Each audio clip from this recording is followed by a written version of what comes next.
I wish I could say I had more faith in the reliability of these recommendations, but it's Best you simply... can, Mike. Yes, sir. I'll discuss the consequences of a 10-kiloton detonation in the Pacific Ocean. Lynn will do the same for the Mojave Desert. In the time available, the plane can get roughly 80 miles offshore. If it splashes down a few minutes before detonation, the bomb will go off underwater.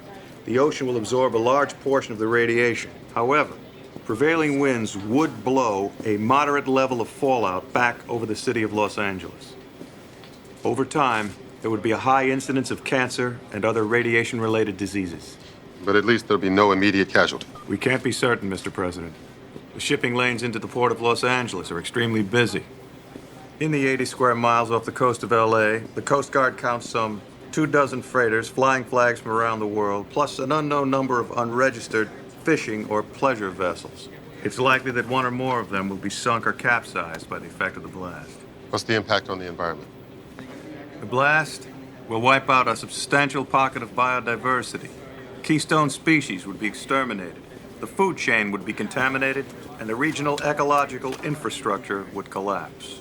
Marine resources such as offshore drilling, commercial fishing, even recreational beach usage would become hazardous or impossible for many years. The ecological and economic effects, Mr. President, would be devastating. What about the desert? We can designate a ground zero in the Mojave, sufficiently isolated so that inhabited areas won't be immediately affected. Local towns could be evacuated within hours of the blast without any serious long-term effects for the inhabitants. However, we can't rule out the possibility of isolated campers and hikers who would be killed or contaminated by the blast. Now, if the wind shifts substantially during the next few hours, it could blow fallout over Las Vegas. But the best meteorological projections indicate that that is a very, very slight possibility. Long-term effects. An area of a few square miles around ground zero would be highly radioactive for decades. But the truth of the matter is, we don't get food or any significant resources in the desert anyway. So the overall health risk is relatively small. Sounds like the desert's our best option. Yes, sir, we do agree with that. But there is one more thing. In the desert, ground zero has to be a precise location, a depression, below sea level and surrounded by mountains so it could helpfully contain the fallout. Potential target sites are being researched as we speak. All right. Point is, Mr. President, the airplane isn't a military craft. It doesn't have any of the equipment needed to deliver a payload accurately.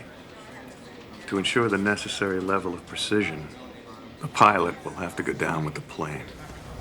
It's a suicide mission. Why can't we just push the bomb out the side door of the plane? It's too imprecise, sir. If the pilot is flying low enough to ensure accuracy, he would just be killed by the blast anyway. One man dies, Mr. President, to ensure the safety of millions.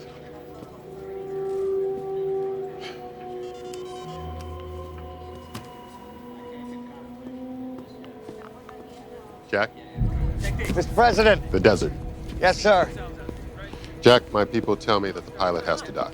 CTU came to the same conclusion, sir. The bomb has to be put down on very specific coordinates. I'm sorry, Mr. President, but there isn't another way. Do we know who the pilot will be? We have a few volunteers, sir. All of them good men. Whoever it is, tell him he has the undying gratitude of every citizen of this country. And tell him we will take care of whatever family he leaves behind. Yes, sir, I will. I'll be standing by, Jack. Call me back when the plane's in the air. Yes, Mr. President.